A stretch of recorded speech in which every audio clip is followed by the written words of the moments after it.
Welcome back to the Shred the Spread podcast. This is our Thursday night football week 11 edition of the podcast. We have a NFC East divisional matchup, a podcast host matchup. There you go. Yours truly, the Philadelphia Eagles and the Washington Commanders matchup Thursday night at the Link prime time, shitty ass Amazon Prime. We've got a lot to talk about. Before we get into this game, I have to bring on my co-host, my right-hand man, my dude, my rival. Now, what's going on, punk ass? No, I'm playing. Yeah. Fuck you, bitch. Cause that's the type of energy I was gonna give you. So it don't even matter. But now what's good, bro? Let's like I said, man, this has been highly anticipated. Something we've been waiting for 11 weeks now. Ever since the Commanders proved that they can be competitive. It's gonna be a great matchup. One team bouncing back, one team stomping at NFC East rival. So yeah, it's gonna be a lot of juice going into Thursday, bro. Can't wait. I'm ready to talk my shit. Yeah, history has been repeating itself for us. 2-3 yet again on the Sunday slate. I swear, bro. We're cursed, okay? That's what I'll say. But if history does repeat itself, Dynell, what does that mean for Thursday night? That means Thursday night we money. So regardless of who wins this game, there's one goal, and that's for us to make some money. Yep. So we'll do our best to do that. You ready to get into it, Dynell? Let's go.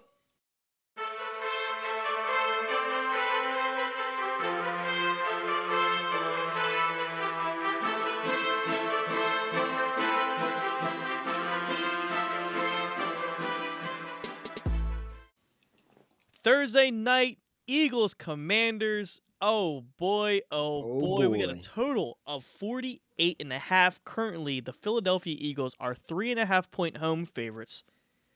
And we got a lot to talk about. We're going to go over some basic props we like from each side. Then we'll go into a little bit of long shots. There's a couple parlays, like reverse correlation parlays. You guys know I love those. Dynell and I have kind of just briefly went down some of our favorite props, and he's got a couple long shots. I got a couple long shots, but let's go ahead and get into actually some Commanders props, Dynell. I'll let you take the wheel here. What are a few of the Commanders props that you're targeting in this Thursday night matchup?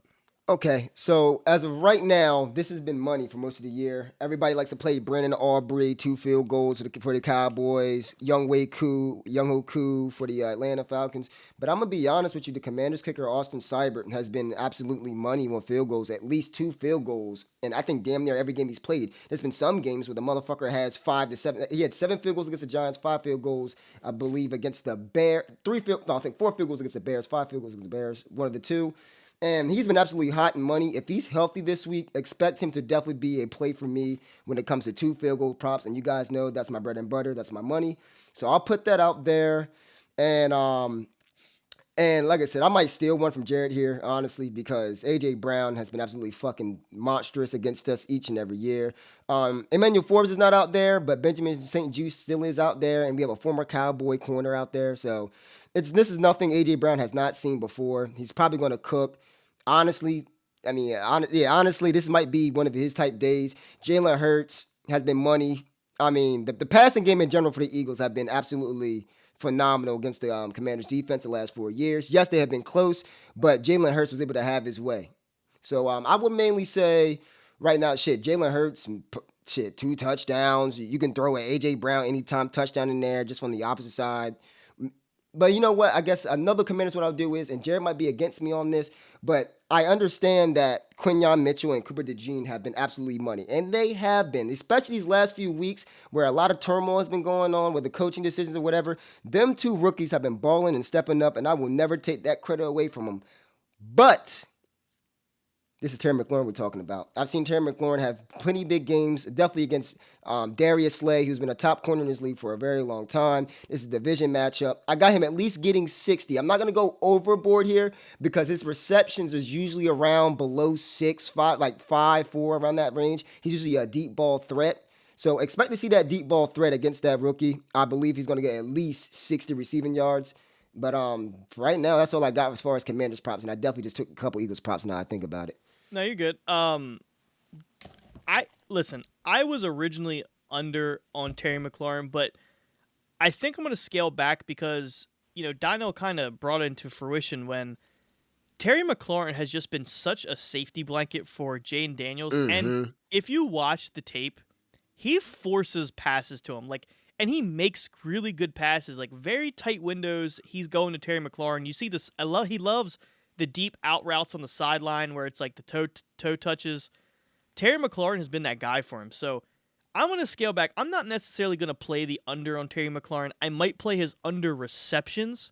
That might Yes. be a different way to Yes. target that. Mm-hmm. So yeah, I think they got it at Terry McLaurin's receptions. Well, let me just 5.5. 5.5 is 5.5. plus money. Yeah, 5.5 plus money or 4.5 under. But you could take the 5.5 on the under.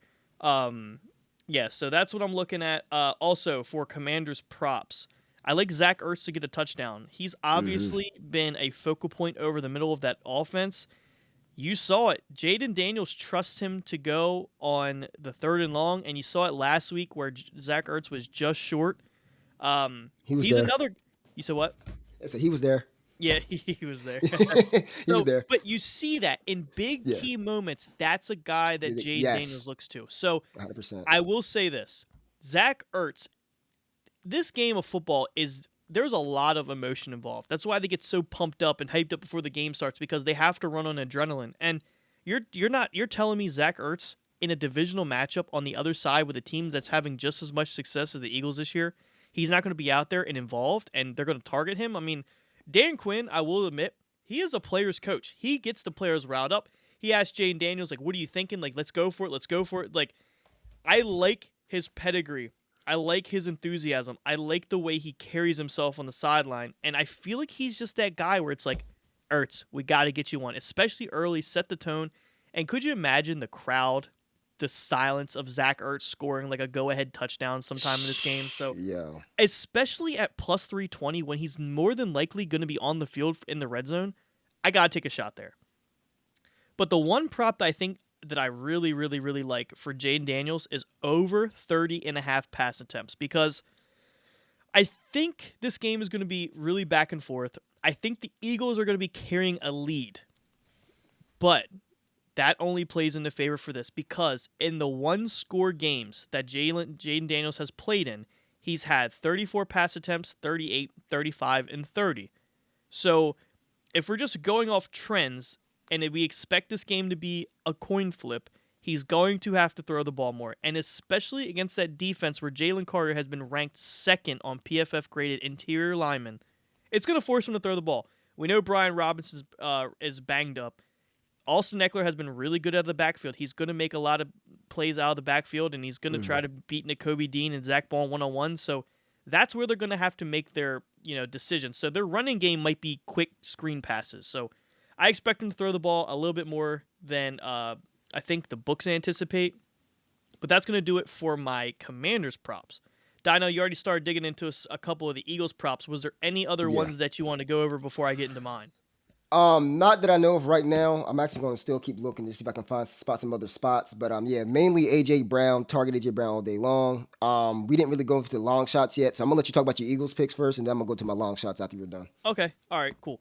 I agree with Dynell. I think this is AJ Brown. You kind of see historically he's just been the X factor in these divisional matchups, especially against Washington. And Dynell and I have said it even last week when we took the Steelers. We said the reason why we're expecting like a little bit of regression on this Commanders defense is because how actually well their secondary has been playing. And personnel wise, they aren't what they are statistically showing. No. So I think we both can agree on that. And I think that is their weak spot. Their run defense, however, has been very good. I will admit that. Commanders' rushing defense has been up there. So I think that's going to force the Eagles to look for their big plays downfield to A.J. Brown.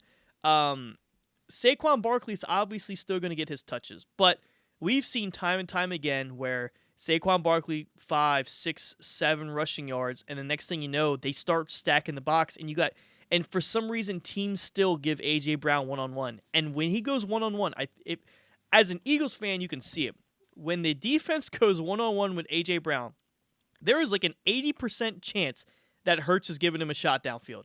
Every time you see it, A.J. Brown one-on-one, it seems like Jalen Hurts sees it. He signals to him, and he gives him a shot. So I expect A.J. Brown to catch at least one deep shot, and that's really going to, push his receiving yards up. So I like his over 82.5 receiving yards. I'd probably play this alt line all the way up to plus 110 plus. I also like Jalen Hurts anytime touchdown score. He's at 8 rushing touchdowns in the last 4 games. Give me a break, and we're going to get at basically plus money. And the other one I like, actually, for Jalen Hurts is his second half rushing touchdown. You can get it at plus 220. I feel like plus 220 for the second half, yeah, the number makes sense. But in a game that's going to be tight, I mean, we can already see like a tush push in the third or fourth quarter. You saw it last week against the Cowboys. Even when the game started becoming out of reach, he scrambled around the pocket, and in the second quarter, he was more willing to take that hit in the red zone, and he runs it in. So I think we're getting a good number on a Hurts second half touchdown. And I also like Jake Elliott under 7.5 total kicking points. We've seen the Eagles completely disregard field goals. Abandon. That's a better word.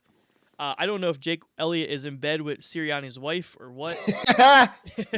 But like just seriously though, if it's a 58, 59 yard, he trots out there. If it's 34, 4th and 2, they go for it. Now, I don't expect Sirianni to go away from his identity, especially in a very testy divisional matchup. I mean, I don't think when the tide gets tough, you go away from like what you've explained and expressed that you are. So I expect them to be aggressive. And this defense, I mean, they're going to put the Eagles in a position where they have to go for it. So I think in a divisional matchup, the Eagles stay aggressive. They go for it. So I'm going to take the under 7.5 on Jake Elliott total kicking points. And one straight bet that is going to be more so of a sprinkle for me, not an entire unit. Hurts over 1.5 passing touchdowns. I mean, if they go out there and score a touchdown in the first drive, I mean, I think the Eagles are going to put up 3 touchdowns, worst case. I mean, 2 at plus money and a total with a 48. It just doesn't seem priced right. I think this should be minus 105.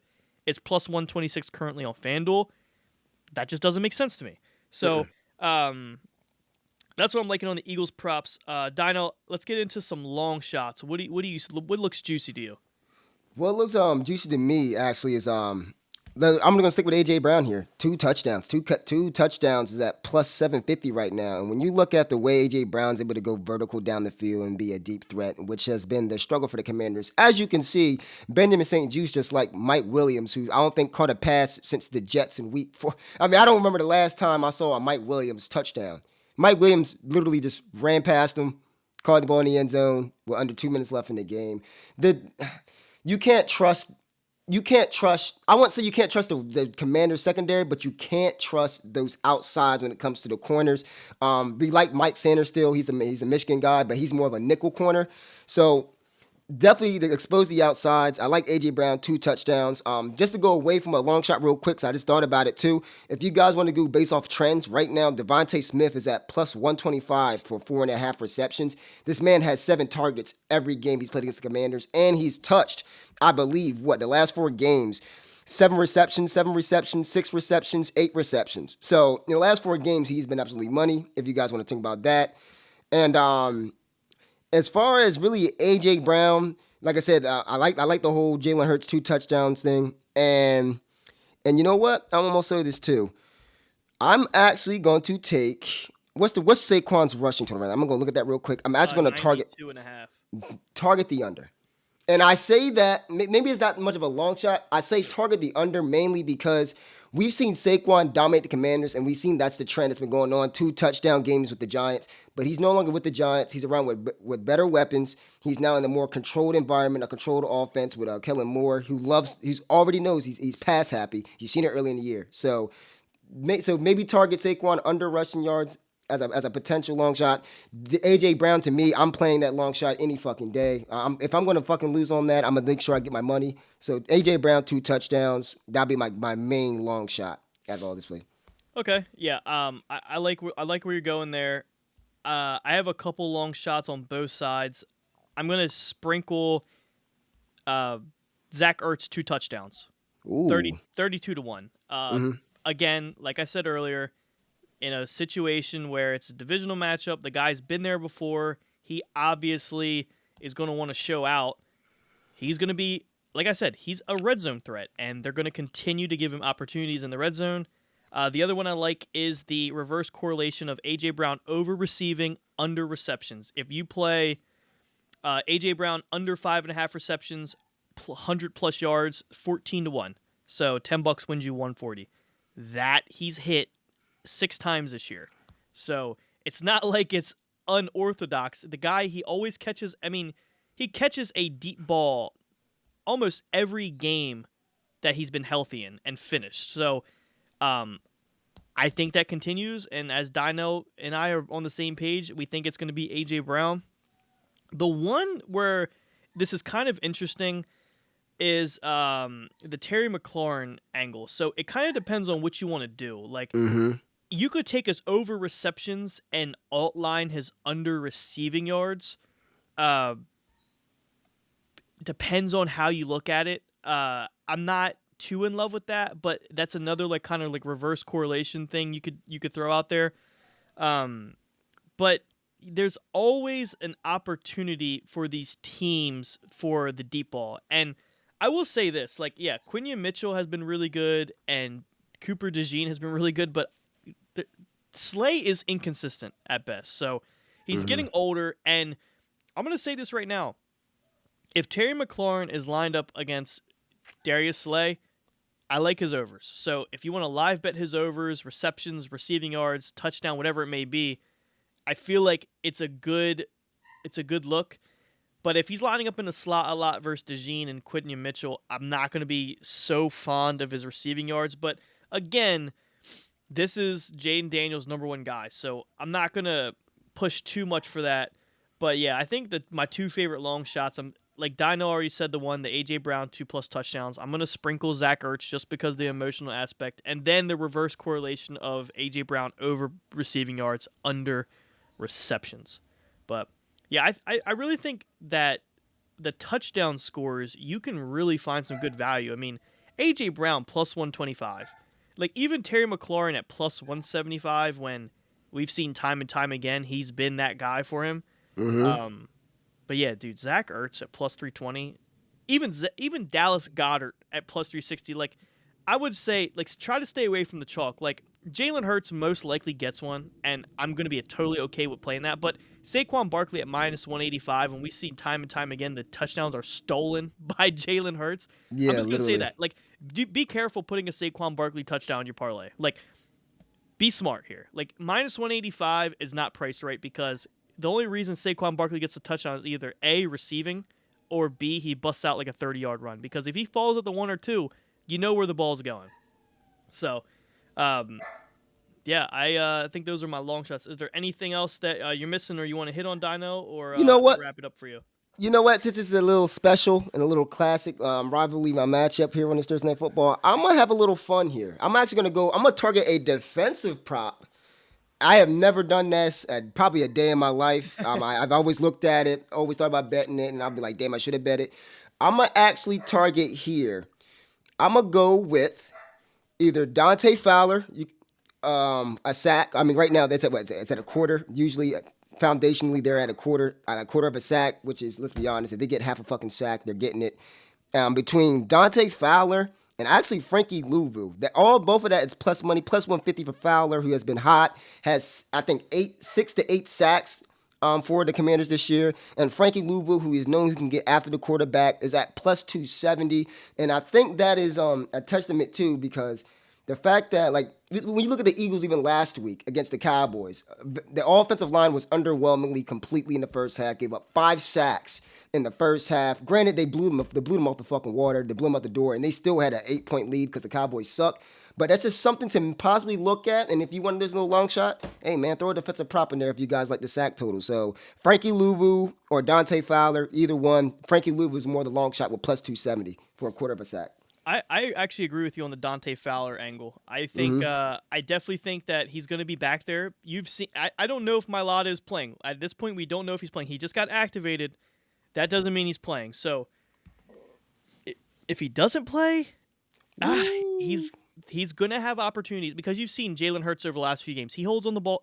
There is like he goes through these stints of where he gets the ball out quick and then he gets the ball out not so quick, and it results in sacks. And you saw it versus the Cowboys. I mean, he was continuously fumbling his way around the pocket, and that's going to be an issue. So I think especially plus 150 for Dante Fowler when he's going to have an opportunity, I can agree with that.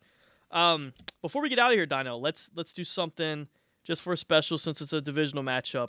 Oh, let's go. Um, What's up? what is your favorite Eagles first touchdown scorer and your favorite Commanders first touchdown scorer? It's funny because I was just thinking about this. I don't want to keep targeting AJ Brown, but I can just see the first play. You know what this is? Because I can see the first play being a Monday Night Football special. Remember when Mike Vick threw that deep bomb to Deshaun Jackson? Uh-huh. First play of the game. I can see that. I mean, and it's in Philly right now too. I can just see that. His first score is also plus 750. So AJ Brown's definitely one of them. If you guys want a Commanders one, as far as for the Commanders, I would honestly take. Let's see. Honestly, Brian Robinson. Why not? It's at plus 850 right now for a running back to get a first touchdown score. I mean, granted, like I said, it's depending on the matchup. But if you want one for the Commanders, I will target Brian Robinson. If you want one for the Eagles, I will target AJ Brown. Yeah, I am also on AJ Brown, and I just playing what I've been doing earlier. I also Yep. like Ertz at 20-1. That's just That's money. That's money. that just That's mad money. so. Even Dallas Goddard, Dallas Goddard and Zach Ertz both 20-1. 20-1. They're going to be out there in the red zone, so I like both of them for long shot first touchdown. Dino, I will talk to you Friday. I'm not going to talk to you Thursday. Yes, sir. We'll give ourselves Yeah, a we break. get that. Yep. I hope for your players have good health, and I hope for a good game. Man, get that fishy shit the fuck out of here. You know what you want. Go ahead, say it. No, Go ahead and say it. Trust, I don't want to see anybody get hurt. I'm being Oh honest. yeah, well, of course not that. Of course not that. But I want to whoop your ass the same way y'all want to whoop our ass. Let's be real about it. Let's be really real. We've been talking. I mean, honestly, what's crazy is, and you know me, this is a very anticipated matchup every year. It's always close. But what's at stake right now? This is probably the most anticipated Commanders and Eagles game we have seen in the last decade. To be honest with you, has implications for the division. This has implications for the conference. I mean, the winner here controls their own destiny until they face each other again later on in the year. But this game is absolutely huge. And to be honest with you guys, with the Commanders' bye coming up in a few weeks, getting a win against the Eagles and then going next and beating Dallas, and I forgot what the other game is that. If you can go on a nice little 3-game stretch into the bye and get everybody fully healthy, man, it's a huge turnaround, a huge momentum and a builder, especially after losing to Pittsburgh last week. So this is probably, like I said, the most anticipated Commanders and Eagles matchup in the last decade. Yeah, they're expecting. I think Fox put out. Or maybe it was Amazon. I can't remember who it was, but I saw on X that this is supposed to be the most watched NFL game since the Super Bowl. Really? Yeah. Holy shit. So they're expecting that much of a turnout, which is crazy because it's on Amazon Prime. Usually their numbers are a little bit down, but they have so many opportunities to stream this game between I think there's even on Twitch. You can watch the game on Twitch and stuff. So they're expecting a huge turnout, rightfully so. If you guys are going to the game, whoo, man, send us a pic on X at @shredthespread_. We'll shout you guys out on the pod. Other than that, I know it's time for us. We've done enough gibbering. Yes, sir. Good luck. I'll Yes, see you sir. Friday. See you Friday. And until next episode for our best bets of the contest 5 picks against the spread. We'll see you. Peace.